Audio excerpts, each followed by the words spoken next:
कितने हो गए थे कल? 32 हो चुके थे। 33 पेज नंबर 65।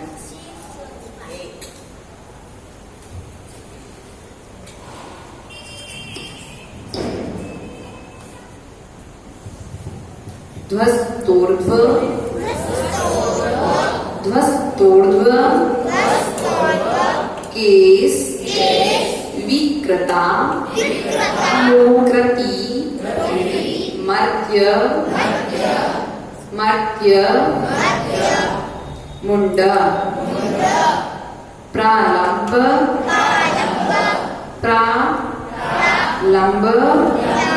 भृद भयद वक्त्र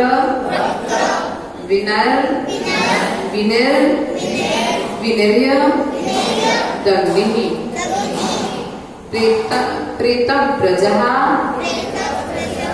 प्रेतव्रजः प्रति भवन्तमपि ऋतो यः सोस्या भवत् प्रति भवं भव दुःख हेतु ध्वस्तोर्ध्वकेसि विकृता कृतिमर्त्यमुण्ड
धन्यास्त एव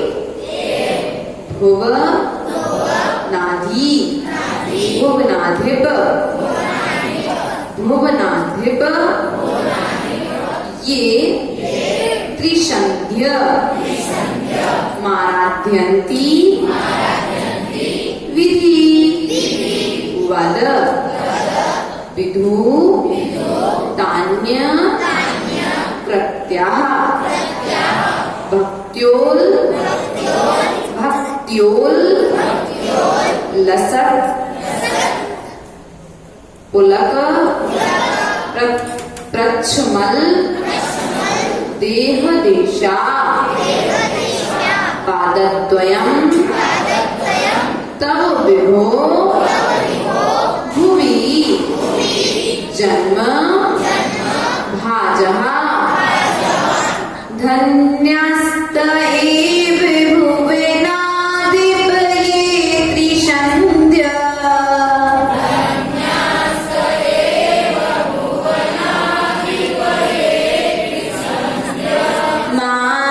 माराधयन्ति विधिवत् विधुतान्य कृत्याः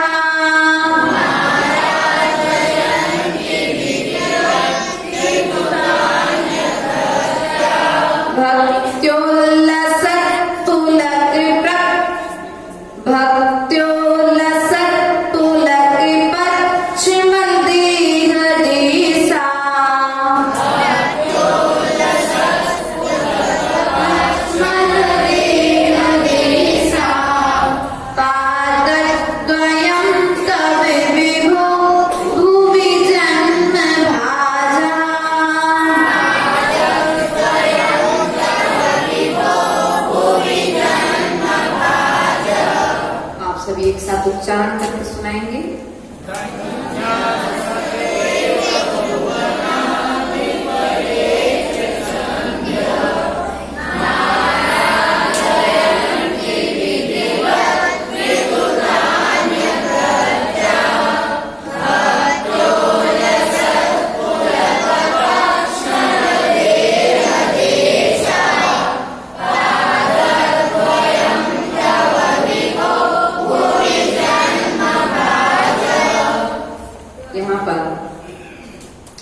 कमठ के द्वारा भगवान पारसनाथ जी के ऊपर निरंतर उपसर्ग किया जा रहा है।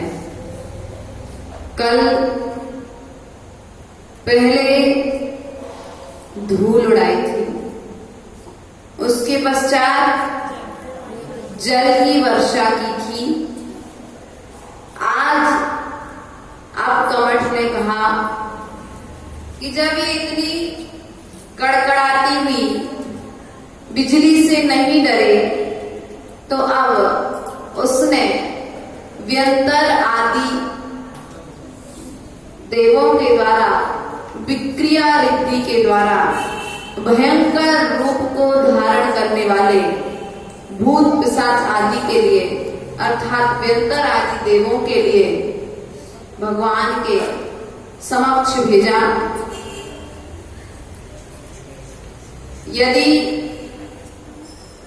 हमारे समक्ष विकृत रूप को धारण किए हुए कोई व्यक्ति आ जाए तो हम डर जाते हैं, लेकिन भगवान पारसनाथ के सामने विकृत रूप को धारण किए हुए एक नहीं ऐसे हजार हजार व्यंतरों को, भूत पिशाचों को, उन्हें डराने के लिए कि ये डर जाएं किसी ना किसी तरीके से और अपनी साधना से च्युत हो जाए, लेकिन वे अपनी साधना से च्युत नहीं हुए। उन्होंने अपनी साधना नहीं छोड़ी। नाना तरह के विकृत रूप, किसी के बाल खुले हुए हैं, किसी की आंखें भयंकर हैं। यदि अपने सामने आ जाए कोई बाल खोल करके, मोटा मोटा काजल लगा करके, तो हमारी स्थिति क्या होगी? कल्पना करो। कल्पना मत करना, नहीं तो रात को डर जाओगे। हाँ, विचार करना है। सामान्य रूप से यदि हम कोई अपन नॉर्मल कोई चित्र देख लेते हैं, नरक आदि वेदना का अपन कोई चित्रण यदि देख लेते हैं मोबाइल में, टीवी में, या कभी पढ़ लेते हैं, तो वही दिमाग में दिन भर घूमता रहता है। और ऐसे विकृत रूप को धारण करने वाले बेटा आपको दादी बुला रही है, अन्वेषण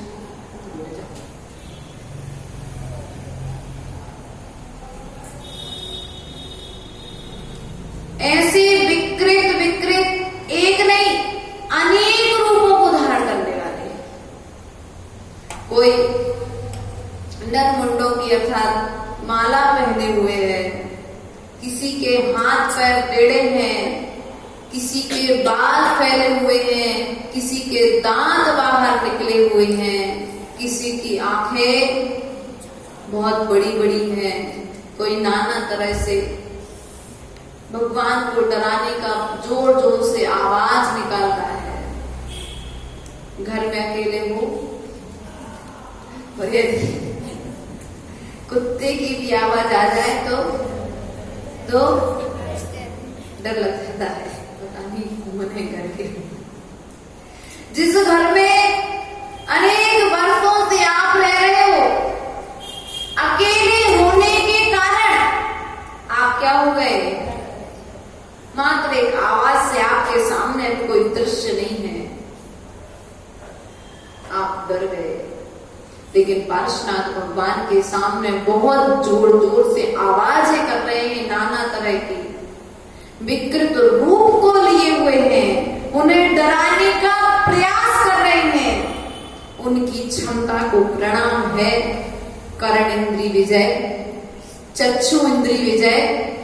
यदि अपने सामने कोई छोटा सा यदि टुकड़ा भी ऊपर से नीचे गिर जाए तो हम कैसा भी ध्यान कर रहे होंगे, तत्काल आंख खोल करके, यदि कहीं की कोई आवाज आ जाए तो तत्काल पीछे पलट करके। लेकिन भगवान पार्श्वनाथ की क्षमता को प्रणाम है, उनकी शक्ति को प्रणाम है, उनकी साधना को प्रणाम है, उनके जैसे तप और त्याग को प्रणाम है। नाना तरह का उपद्रव चलता रहा। ये होता है चक्षु इंद्रिय निरोध, ये होता है कर्ण इंद्रिय निरोध, ये है इंद्रिय विजय। इंद्रियों को विजय प्राप्त कैसे करें? हमारे अनुकूल और प्रतिकूल हमारे सामने दृश्य रहे, उस दृश्य को देख करके समता रखना, अपने कार्य से चित नहीं होना, इंद्रिय विजय हो जाएगी। आप समय कर रहे थे, कोई आपके प्रतिकूल आ गया या कोई आपके अनुकूल आ गया, तो यदि आंखों का विषय बन गया या कर्ण इंद्री का आवाज भी पहचान लेते हैं हम, और हमारे कर्ण इंद्री का विषय बन गया, तो फिर ये माला कब पूरी हो जाए, जल्दी से सामने वाले से मिलना है, बात करना है। लेकिन पार्श्वनाथ भगवान के सामने नाना तरह के उपद्रव किए जा रहे हैं। यहाँ तक पानी, इतना पानी गिराया गया, इतना पानी गिराया गया कि वे डूबने के लिए आ गए। लेकिन फिर भी उन्होंने ध्यान तोड़ करके साधना का जो नियम दिया था उसे ना तोड़ करके वे अपनी साधना में लीन रहे, तो स्वर्ग के देवों ने आकर के उनकी रक्षा की। हम कहते हैं हमारी रक्षा कौन करेगा? परिणाम निर्मल रखो, मनुष्य गति के जीव काम में नहीं आएंगे तो स्वर्ग के देव आकर के तुम्हारी सेवा करेंगे। क्यों डरते हो नियम लेने से? तुम दृढ़ता तो रखो। हम नियम को पालने वाले होते कौन है? नियम हमारा पालन करता है। पार्श्वनाथ भगवान अपनी साधना में दृढ़ है। एक दृढ़ता का उपदेश मिल रहा है इस काव्य से कि हमें दृढ़ कैसे रहना चाहिए, चक्षु इंद्री पर विजय कैसे प्राप्त करनी चाहिए, हमें कर्ण इंद्री पर विजय कैसे प्राप्त करनी चाहिए। अभी मुख से बोल नहीं रहे हैं, काया स्थिर है, लेकिन चक्षु और कर्ण इंद्री पर विजय प्राप्त नहीं हुई तो साधना में मन, मौन लेना तो आसान है, लेकिन मौन लेने से भी ज्यादा कठिन काम है चक्षु इंद्री और अपने कर्ण इंद्री पर विजय प्राप्त करना। इसलिए प्रयास और पुरुषार्थ करो। आचार्य गुरुदेव कहते हैं ये जो दो कान मिले हैं ये किस लिए मिले? जो आए, जैसा आए वैसा सुना जाए, जो आया जैसा आया उस विषय को आप अपने कर्ण इंद्री का विषय बना रहे हैं क्या? कि जैसे आप भोजन करते समय वही भोजन ग्रहण करते हैं जो आपको रुचिकर होता है। राजेश भैया, आपका फेवरेट जो होता है, आपका पसंद जो होता है, जो आपका सुपाच्य होता है, वही भोजन आप ग्रहण करते हो। उसके अलावा कोई भोजन जो आपको पसंद नहीं है, अभक्ष है, ऐसा भोजन आप ग्रहण भी नहीं करते हो। तो आचार्य गुरुदेव कहते हैं फिर ऐसे शब्दों को ग्रहण क्यों करते हो जो ग्रहण करने योग्य नहीं है? तो यदि ग्रहण ना करने योग्य शब्दों को ग्रहण करते हो तो अभक्ष का दोष लग रहा है। भोजन का भक्ष और अभक्ष तो जान लिया हमने, लेकिन कर्णों का, कर्ण इंद्री का भक्ष और अभक्ष जाना कि नहीं जाना? हमारे देखने योग्य विषय क्या था और हम क्या देख रहे हैं? चक्षु इंद्री का भक्ष वक्ष हो गया। इसलिए जैसे भोजन के समय भक्ष और अभक्ष का ध्यान रखते हो, उसी तरह इन 5 इंद्रियों के विषयों में भी भक्ष और अभक्ष का ध्यान रखो। पारसनाथ भगवान भी वही काम कर रहे हैं। ग्रहण करने योग्य क्या है उसे ग्रहण कर रहे हैं, और जो ग्रहण करने योग्य नहीं है उसमें अपनी समता भाव रख करके साधना में लीन होकर के बैठे हैं। और हमारी स्थिति क्या होगी? भक्ष को तो ग्रहण करेंगे, लेकिन अभक्ष यदि सामने आ जाएगा तो उसे और लीनता से ग्रहण करेंगे। 5 इंद्रियों के विषय कोई भी सामग्री आ जाए तो उसमें तल्लीनता, एकाग्रचित्तता। बात समझ में आ रही? ऐसा लग रहा है जैसे सब सामायिक कर, ऐसा तो नहीं है। 5 इंद्रियों के भक्ष वक्ष का ज्ञान हमें होना आवश्यक है। आंखों के लिए भक्ष क्या है? आंखों के देखने योग्य वस्तु क्या है? जिन विषयों को देखने से राग ना बढ़े, जिन चित्रों को देखने से मन में विकारों का विकास ना हो, ऐसे दृश्यों को देखना आंखों का भक्ष है। और जिन विषयों को देखने से विकारों का उदय हो, ऐसे विषयों को देखना आंखों का अभक्ष है। ऐसे शब्दों को सुनना जिनसे विकारों का विकास हो, वह कर्ण इंद्री के लिए अभक्ष है। और ऐसे विषयों को सुनना, जिन विषयों को सुनने से, जिन विषयों को सुनने से आत्मा का विकास हो, वह कर्णों का भक्ष है। लेकिन हमने मात्र भोजन के भक्ष और अभक्ष को जाना है। इन 5 इंद्रियों के भक्ष अभक्ष को भी जान लो। यह भी आवश्यक है। पार्श्वनाथ भगवान यहाँ पर 5 इंद्रियों पर विजय प्राप्त करके बैठे हैं। वह उपदेश दे रहे हैं कि मैं वही ग्रहण कर रहा हूँ जो ग्रहण करने योग्य है। जो ग्रहण करने योग्य नहीं है मैं उसे ग्रहण नहीं कर रहा हूँ। तुम भी इस बात को ध्यान रखो। किसी ने बुराई कर दी, हमारा विषय ही नहीं है। अभक्ष है। क्या है? रोटी पर फफूंद लग जाए, अभक्ष हो जाती है। आप क्या करते हो? अलग कर देते। उसी प्रकार से जिसके विचारों में कसायों की फफूंद लग गई है, ऐसे दूसरों के विचारों को तुम ग्रहण करके अभक्ष ग्रहण करने का दोष प्राप्त करोगे क्या? ऐसे विचार अभक्ष हैं। क्या है? अभक्ष। पर की निंदा जो हो रही है वह अभक्ष के समान है। पर की निंदा और स्व की निंदा। स्व की निंदा किसके सामने करना? वेद शास्त्र गुरु के अलावा किसी के सामने स्व की निंदा मत करना। क्योंकि जिसने अभी स्वयं के दोषों को नहीं रखा है, वो दूसरों के दोषों को क्या ढक पाएगा? इसलिए विचार करो। भगवान पार्श्वनाथ के ऊपर में यह कमठ नाना तरह से उपसर्ग कर रहा है, लेकिन यह अपनी लीनता को बढ़ाते जा रहे हैं, साधना को बढ़ाते जा रहे हैं। हे भगवान, आप धन्य हो, आपकी साधना धन्य है। भगवान, ऐसी शक्ति हमें भी दे दो। मांगते कि नहीं मांगते? भगवान, आपके जैसी क्षमा हमारे अंदर आ जाए।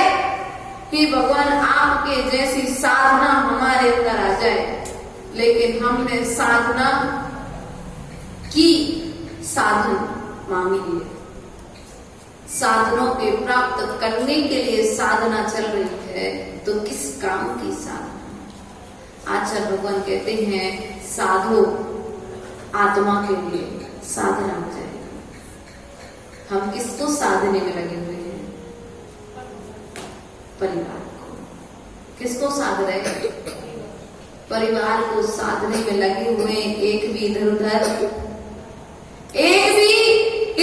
ना हो जाए, एक के मन में भी विकल्प ना हो जाए, परिवार पूरा एकत्रित रहे, एक दूसरे को संभालने का प्रयास कर रहे हैं। आचार्य भगवान कहते हैं पार्श्वनाथ भगवान ने पर को नहीं संभाला, कमठ ने उपसर्ग करना प्रारंभ किया, उनने स्वयं को संभाल लिया तो कर्म बंध से बच गए।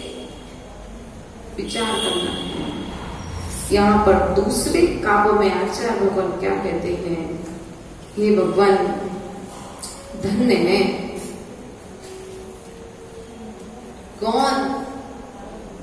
कौन धन्य है? पार्श्वनाथ। कौन है? धन्यास्ते विभुविनाथ ये त्रिशंध्य। हे भगवान आप धन्य हो, हे तीन लोक के नाथ आप धन्य हो। क्यों धन्य हो? क्यों धन्य हो? आपके ऊपर कमठ ने इतने नाना तरह के उपसर्ग किए, लेकिन फिर भी आपने किसी भी तरह के उपसर्ग का प्रति उत्तर नहीं दिया, प्रति उपसर्ग नहीं किया आपने, इसलिए धन्य हो। हम आपके लिए इसलिए नमस्कार कर रहे कि भगवान यह गुण आपका मेरे अंदर में भी आ जाए।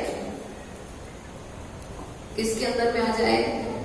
यह आपका जो गुण है यह मेरे अंदर में भी आ जाए। भक्तो भक्ति से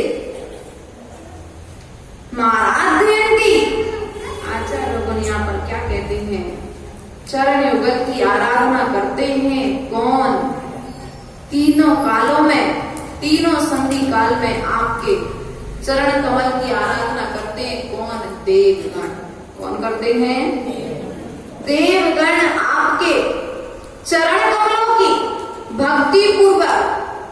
हम मनुष्य तो करते ही हैं, लेकिन हमारे साथ साथ में आपके साधना की, आपके इस तप की, आपके इस त्याग की, आपकी इस समता की, तीनों काल स्वर्ग के देव भी आपकी आराधना करते, अर्थात आपको नमस्कार करते हैं। नमस्कार कराना चाहते हो ना कि दुनिया हमें नमस्कार करे, दुनिया हमारे चरणों में झुके, तो पारसनाथ के चरणों में तीन लोग के जीव ऐसी नमस्कार नहीं करेंगे। पहले कितने उपसर्गों ने पहले उपसर्ग सहन करने पड़े, लेकिन हमारी स्थिति क्या है? बिना कुछ सहन किए दुनिया हमारे चरणों में झुक जाए, ऐसा संभव है क्या? बिना पुरुषार्थ किए तो पैसा भी आपके हाथ नहीं लगता है, फिर तो आप दूसरों से अपनी जय जयकार कराना चाहते हो। हाँ, इसलिए विचार करो। हे भगवान आप धन्य हो। तीनों काल आपकी विधि पूर्वक, कैसे?